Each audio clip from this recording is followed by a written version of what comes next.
I was fixing a leaky faucet in the kitchen when my wife walked through the front door with that particular expression on her face. You know the one. The same look people get when they're about to tell you something they've been rehearsing in their car for 20 minutes. She set her purse down, took a deep breath, and said, "We need to talk." I turned off the water valve and wiped my hands on a towel. "Sure. What's on your mind?" "I've been thinking about us. About our marriage. About where we're headed." She was pacing now, which was never a good sign. "I think we need some space to figure things out." I leaned against the counter and waited for the rest. "I want a separation," she continued, "but I don't want to lose what we have. I mean, we're good friends, right? We get along well. I just think we need to step back from the marriage part and focus on being friends." There it was, the speech she'd been practicing. "So you want to separate but stay friends?" I asked. "Exactly." Her face lit up like I'd just solved a puzzle. "See, this is why I love talking to you. You get it. We can still live in the same house, still be there for each other, just without all the pressure and expectations of marriage." I nodded slowly. "Interesting approach. I knew you'd understand. I need to discover who I am outside of this marriage. I need freedom to explore, to grow, to maybe date other people. But I don't want to lose you as a friend. You're too important to me." The irony wasn't lost on me, but I kept my expression neutral. "So we'd be roommates who used to be married?" "Kind of, yes. But better than roommates. Friends. Good friends who care about each other." I studied her face for a moment. She seemed genuinely excited about this plan, like she'd invented some revolutionary new relationship model. "And you've thought this through completely?" "Absolutely. I think it's perfect. We avoid all the messiness of a bitter divorce. We keep the good parts of our relationship, and we both get the freedom we need." "The freedom you need," I corrected. "Well, both of us. I'm sure you'd appreciate some freedom too." I set the wrench down on the counter and looked at her directly. "All right then, let's stay friends through this separation." Her smile could have powered the house. "Really? Just like that? You're not going to fight me on this or try to talk me out of it?" "Why would I? You've clearly given this a lot of thought. If friendship is what you want, then absolutely. We'll be friends." She actually clapped her hands together. "This is perfect. I was so worried you'd make this difficult, but you're being so mature about it. I try to be reasonable. So we're agreed then? Friends through the separation?" "Absolutely," I said, matching her enthusiasm. "Friends it is." What she didn't know was that I'd learned a long time ago that when someone shows you who they truly are, you should believe them. And she'd just shown me exactly who she was. Someone who wanted all the benefits of marriage with none of the commitment. Someone who thought she could have her cake and eat it too. But here's the thing about friendship that she apparently hadn't considered. Unlike marriage, friendship doesn't come with built-in obligations. Friends don't automatically take care of each other's problems. Friends don't pay each other's bills. Friends don't provide unconditional emotional support during tough times. She wanted friendship? Perfect. She was about to get exactly what she asked for. The next few days were fascinating to watch. She moved around the house like someone who'd just won the lottery, humming while she got ready for work, staying out later than usual, coming home with shopping bags full of new clothes. The freedom she'd wanted was clearly agreeing with her. On Thursday evening, she noticed the dishes piling up in the sink. "Hey, could you load the dishwasher when you get a chance?" She called from the living room where she was scrolling through her phone. I looked up from my book. "Sorry, what?" "The dishes. They're starting to pile up." "Oh, those are yours from breakfast and lunch. I already took care of mine." She appeared in the kitchen doorway, confused. "But you usually handle the dishes." "That was when I was your husband. Now we're friends, remember? Friends don't typically do each other's chores." Her mouth opened slightly, then closed. "Right. I guess that makes sense." Friday brought another learning opportunity. She came home from work looking frustrated. "Ugh, my car is making that weird noise again. Can you take a look at it this weekend?" "I'd love to help," I said, not looking up from my laptop. "But I'm pretty busy this weekend. You might want to call Gary's Auto Shop. They're good with that kind of thing." "Gary's Auto Shop? Why would I call them when you can just check it?" "Because that's what friends do. They recommend professionals when they can't help personally." She stared at me for a moment. "You're being weird about this." "Am I? I thought I was being a good friend." Friends respect each other's boundaries and don't assume the other person will drop everything to help. Sunday morning brought the biggest revelation yet. She wandered into the kitchen in her pajamas while I was making coffee. "Could you grab some groceries today? We're out of basically everything." I handed her a cup. The house needs groceries." You're absolutely right. Your half of the groceries would probably run about $60. Want to Venmo me? Or would you prefer to handle your own shopping? Her coffee cup stopped halfway to her lips. My half. Sure. Friends split expenses when they share living space. That's pretty standard. But we're married. No, we're separated friends living in the same house. You were very clear about that. Marriage would imply shared responsibilities and joint finances. Friendship means we each handle our own stuff. She set her cup down harder than necessary. This isn't what I meant. What did you mean then? I meant we'd still be there for each other. Still help each other out. And I am here for you. As a friend. But friends don't have the same obligations as spouses. They help when they can, but they're not responsible for each other's daily needs. So you're saying you won't help me with anything? I'm saying I'll help you the same way I'd help any friend. If you need someone to talk to, I'm here. If you need a ride to the airport, I'd probably say yes if I'm free. But expecting me to maintain the house, pay all the bills, and handle your responsibilities? That's not friendship. That's marriage with extra steps. She rubbed her forehead like she was getting a headache. You're making this more complicated than it needs to be. Actually, I think I'm making it exactly as simple as you requested. You wanted friendship instead of marriage. This is what friendship looks like. Later that evening, she tried a different approach. She did what appeared to be a difficult day and came home looking like she needed to talk. Can we sit down? I had the worst day at work and I just need to vent. Of course, I said, gesturing to the living room. We sat on opposite ends of the couch, and she launched into a story about her boss being unreasonable and her coworkers being unsupportive. I listened politely, nodding at appropriate moments. When she finished, she looked at me expectantly. That does sound frustrating, I said. That's it. What else would you like me to say? I don't know. Something helpful? Supportive? Maybe tell me how to handle it. I'm not sure I'm the right person to give you relationship advice about your workplace. That seems like something you should discuss with a close friend or maybe a therapist. You are a close friend. I'm your ex-husband who you asked to be a friend. There's a difference. It would be inappropriate for me to get too involved in your personal problems. Friends maintain healthy boundaries. She stared at me like I'd grown a second head. Since when do you care about appropriate boundaries? Since you established that we're friends now. Friends respect each other's space and don't use each other for emotional labor without reciprocating. Emotional labor? The expectation that I'll provide free therapy and life coaching just because you're having a bad day. That's the kind of thing spouses do for each other. Friends might listen occasionally, but they don't become unpaid counselors. She was quiet for a long moment. You're really taking this friend thing seriously. I always take agreements seriously. You said you wanted to be friends. I'm being the best friend I can be. But something in her expression told me she was starting to realize that friendship might not be the arrangement she'd thought it would be.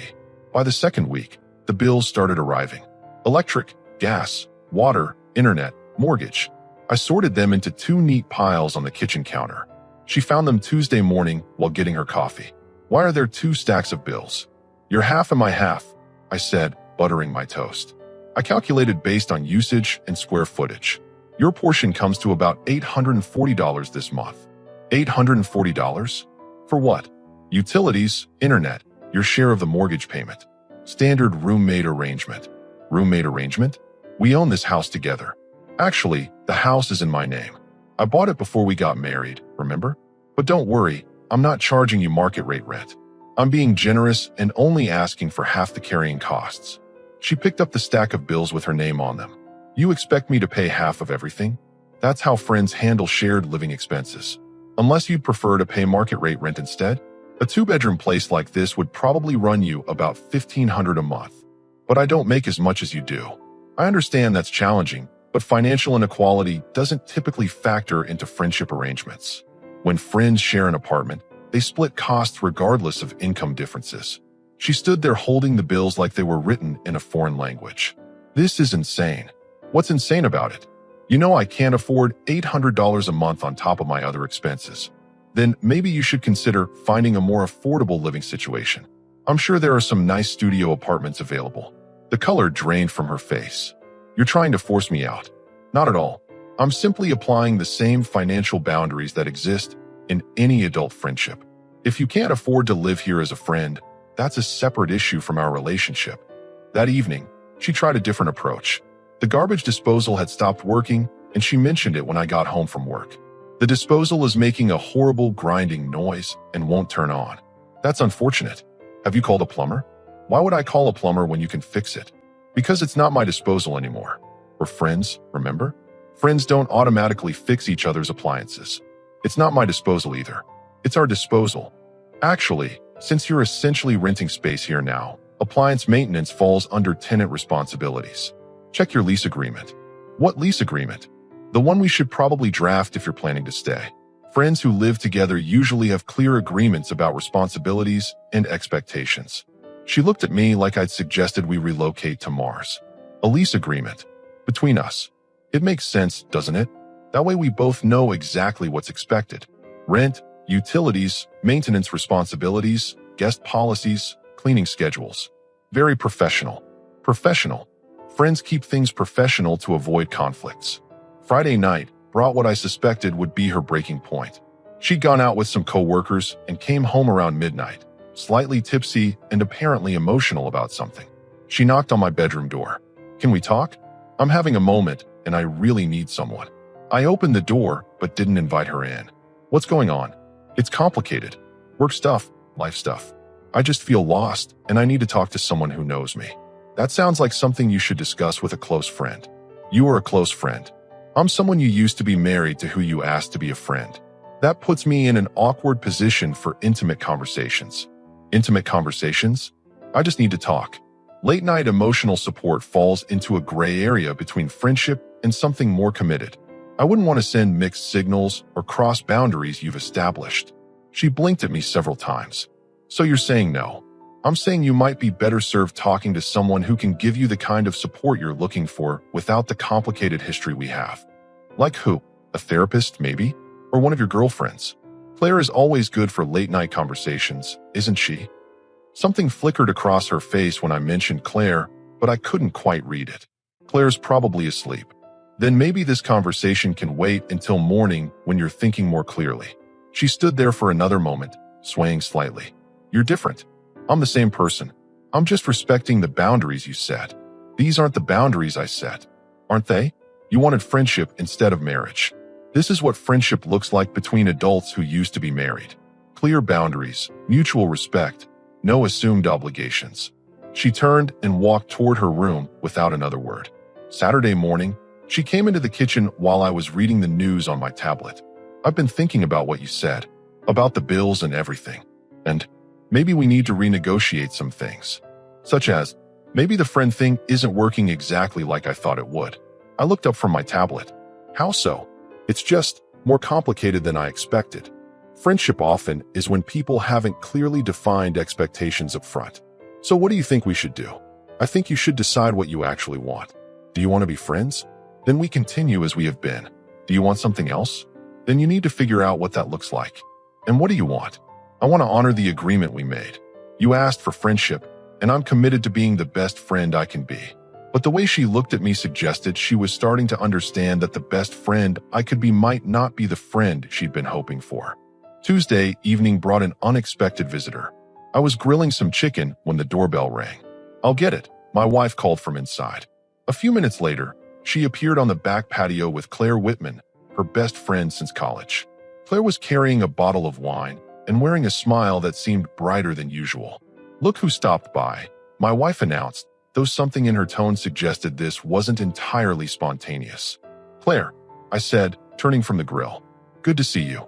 Hope you don't mind me dropping in unannounced, Claire said. I was in the neighborhood and thought I'd say hello. Not at all. You're always welcome here. My wife shot me a look I couldn't quite interpret. I told Claire about our new arrangement. How we're staying friends through the separation. That's right, I said. We're exploring what modern friendship looks like. Claire nodded thoughtfully. I think it's mature. A lot of people could learn from your approach. Would you like to stay for dinner? I asked. I've got plenty of chicken. That's sweet of you to offer, Claire said, glancing at my wife. If you're sure it's not an imposition. Friends are never an imposition. During dinner, the conversation flowed easily. Claire asked about my work, shared stories about her job at the marketing firm, and we discovered a mutual interest in hiking trails around the city. My wife participated but seemed oddly quiet. Have you been to Cascade Falls? Claire asked. It's about an hour north of here. Beautiful views. I've heard about it, but never made the trip. We should go sometime. I mean, if you're interested. It's always more fun with company. That sounds great, I said. I'd enjoy that. My wife cleared her throat. Didn't you say you were swamped at work this month? I was, but things are settling down. Besides, friends make time for activities they enjoy together. After dinner, Claire helped with the dishes despite my wife's insistence that she was a guest. We talked about books, travel, and discovered we both enjoyed the same podcast about historical mysteries. You should come to trivia night Thursday, Claire suggested as she was leaving. Our team could use someone who knows history. Trivia night sounds fun. Where do you usually go? Murphy's Tavern downtown. We start around 7. I'll be there. After Claire left, my wife found me in the living room. That was interesting, she said. What was? You and Claire. All that chatting and making plans. She's good company. Easy to talk to. Since when are you interested in hiking? Since always. You know I like being outdoors. And trivia night? I enjoy trivia. Is there something wrong with making plans with friends? She sat down across from me. It just seems sudden. All this socializing. You encouraged me to embrace the freedom that comes with our new arrangement. I'm being social and making connections. Isn't that what friends do? I guess. It's just unexpected. Change often is. Thursday evening, I met Claire and her team at Murphy's Tavern. The group was welcoming, and we ended up winning second place, largely due to a lucky streak with historical questions. Claire seemed genuinely impressed. You're good at this, she said as we walked to our cars afterward. Good team. I had fun. Want to grab coffee sometime this week? There's this place I've been wanting to try. I'd like that. Friday morning, my wife was waiting in the kitchen when I came down for coffee. Coffee with Claire now. She mentioned a new place she wanted to check out. I figured why not? Don't you think you're spending a lot of time with her suddenly? I'm spending time with a friend. Isn't that what people do? She's my friend.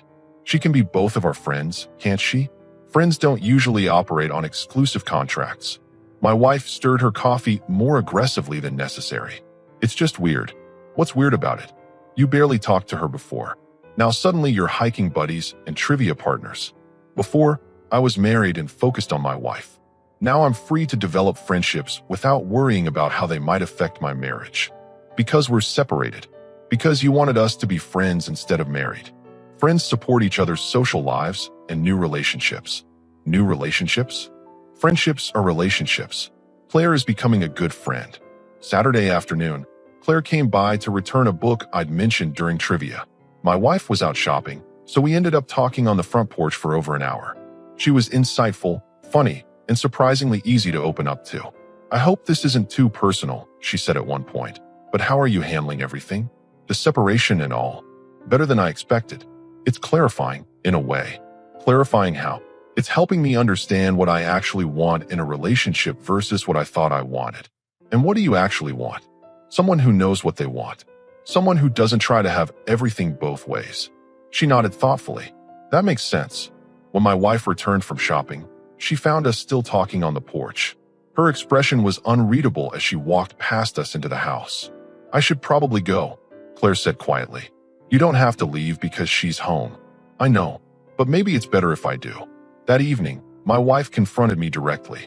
What's going on with you and Claire? We're becoming friends. Good friends. How good? Good enough that I enjoy spending time with her. Good enough that I look forward to our conversations. And that doesn't seem inappropriate to you? Why would it be inappropriate? You established that we're friends now. Friends are free to develop other friendships. But she's my best friend. And now she's my friend too. That should make you happy. Your two friends are getting along. It doesn't make me happy. Why not? She was quiet for a long moment. It just doesn't. That sounds like a personal problem you'll need to work through. Friends don't get to control who their other friends spend time with. But I could see in her expression that she was beginning to understand something she hadn't considered when she'd proposed this arrangement. Freedom, as it turned out, was a two-way street. The breaking point came on a Wednesday evening. I was in the garage organizing some tools when I heard Claire's car pull into the driveway. We planned to grab dinner and catch a movie afterward, something we've been doing regularly for the past 2 weeks. Claire knocked on the side door, and I let her in through the garage. Ready for tonight? She asked, smiling in that way that had become familiar and comfortable. Just need to grab my jacket. We were talking quietly about the restaurant we'd chosen when my wife appeared in the garage doorway. Her face was flushed, and she had that look people get when they've been building up courage for a confrontation. Going out again? She asked, her voice tight. Claire and I are having dinner. I said simply. Another date. The word hung in the air like smoke. Claire shifted uncomfortably beside me. Friends have dinner together, I replied. It's a pretty common social activity. Friends don't have dinner together 3 times a week. Some friends do. There's no official limit on how often friends can spend time together. My wife looked directly at Claire.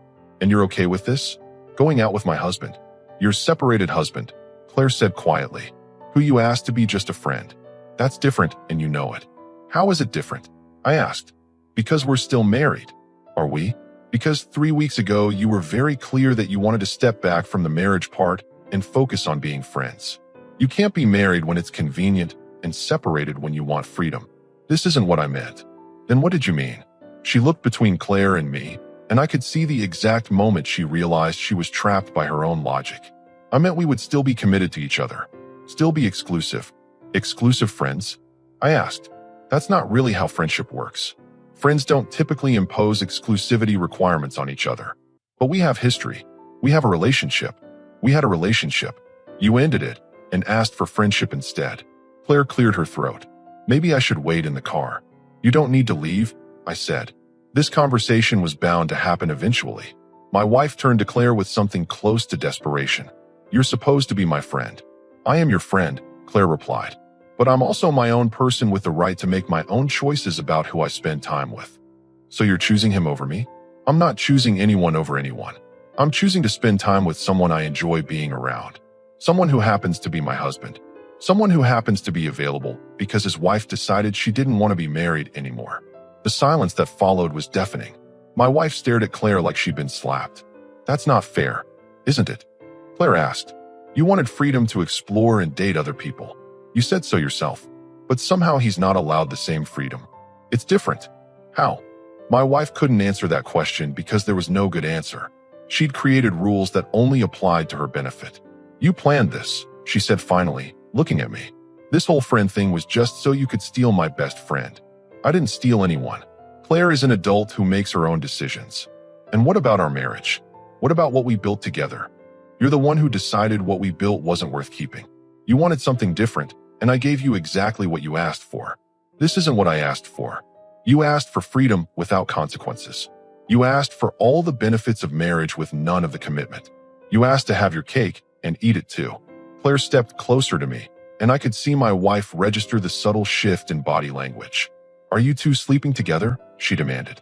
That's not really your business, I said. Of course it's my business. You're my husband. No, I'm your friend. You were very specific about that. And friends don't interrogate each other about their intimate relationships. The truth was, Claire and I had grown close quickly, but we'd been careful about physical boundaries. Tonight was actually going to be the first time we seriously discussed where this was heading. But my wife didn't need to know the timeline. You're doing this to hurt me. I'm doing this because I'm attracted to someone who knows what she wants and isn't afraid to commit to it. Claire looked at me with something soft in her expression. I know what I want to. My wife saw the look that passed between us, and something broke in her face. This is unbelievable. You're throwing away our entire marriage for her. You threw away our marriage 3 weeks ago. I'm just moving forward with my life. We can fix this. We can go to counseling. We can work things out. Can we? Because 2 hours ago you were texting someone named Brad about meeting for drinks Friday night. Are you planning to uninvite Brad to counseling? Her face went white. How do you know about Brad?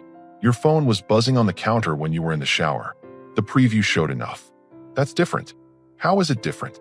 Because I'm not serious about Brad. And you think that makes it better? You want to date casually while keeping me as your emotional and financial backup plan. She looked frantically between Claire and me. This is all wrong. This isn't how this was supposed to go. How was it supposed to go? Claire asked. You get to explore and date and discover yourself while he sits at home waiting for you to decide if he's worth coming back to? That's not what I wanted. That's exactly what you wanted, I said. You wanted marriage when it benefited you and freedom when it didn't. So that's it. You're choosing her. I'm choosing someone who chooses me back. Completely. Without conditions or backup plans. Claire reached for my hand. We should probably go. As we walked toward her car, my wife called out behind us. Don't expect me to be here when you get back. I turned around. Actually, that brings up a good point. Your half of this month's bills is still unpaid. If you're planning to move out, I'll need 30 days notice like any other tenant. The look on her face was worth the 3 weeks of careful planning it had taken to get to this moment.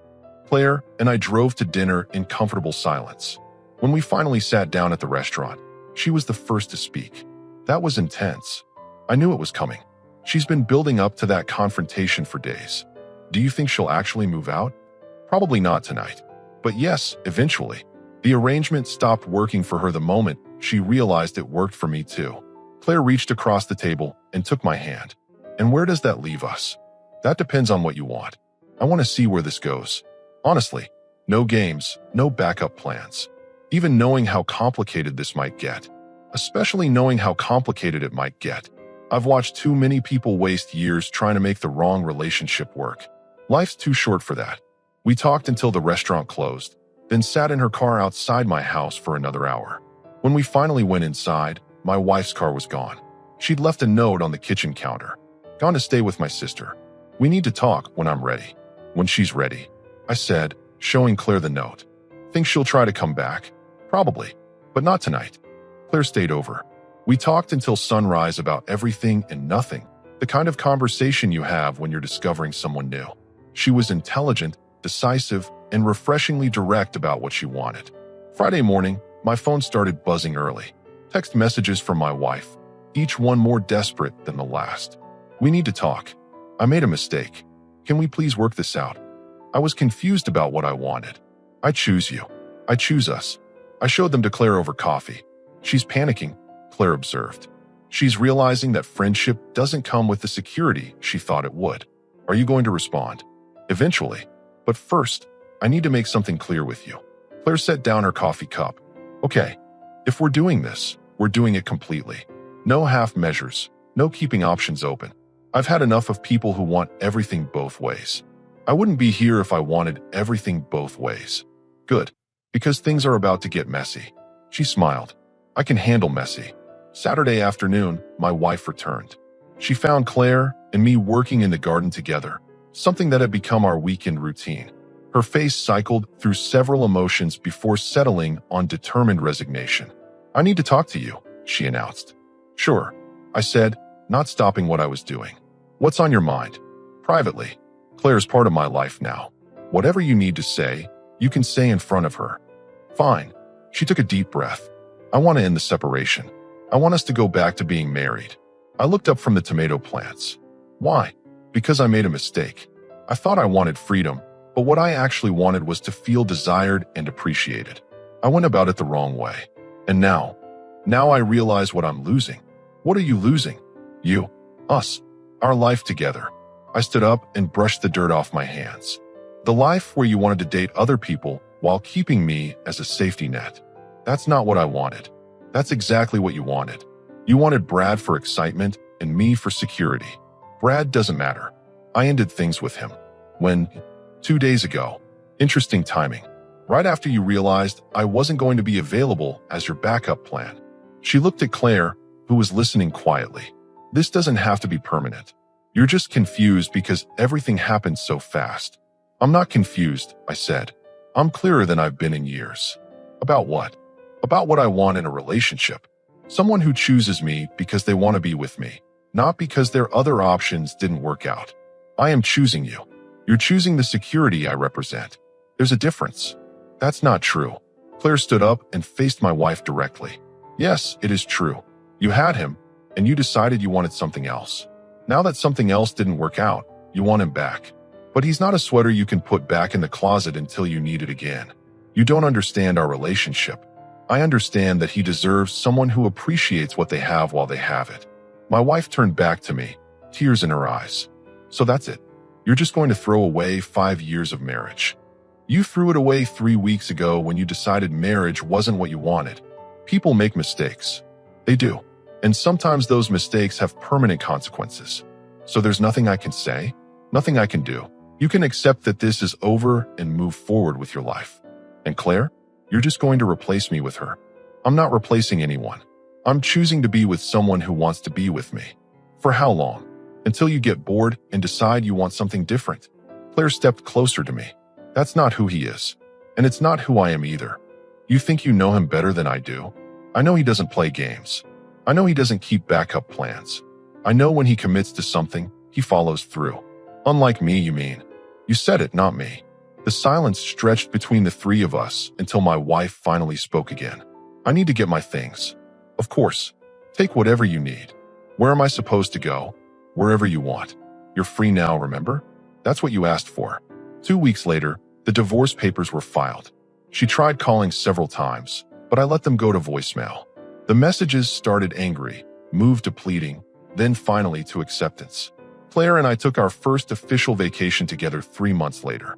We drove up to Cascade Falls, the trail she'd mentioned that first night at dinner. The view from the top was everything she'd promised. Any regrets? She asked as we sat looking out over the valley. About what? Any of it. The marriage ending. How fast we moved. None. You. Just one.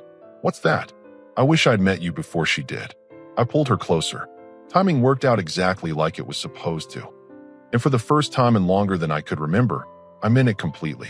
6 months later, I heard through mutual friends that my ex-wife was engaged to someone new. Someone she'd met online 3 weeks after our divorce was finalized. Apparently, she'd figured out what she wanted after all, just not with me. Claire and I moved in together officially a year later. No separation periods, no trial runs, no backup plans. Just two people who knew what they wanted and weren't afraid to commit to it completely. Sometimes the best thing someone can do for you is show you exactly who they are. My ex-wife had done exactly that. And in doing so, she'd freed me to find someone who knew the difference between wanting security and wanting partnership. The difference, as it turned out, was everything.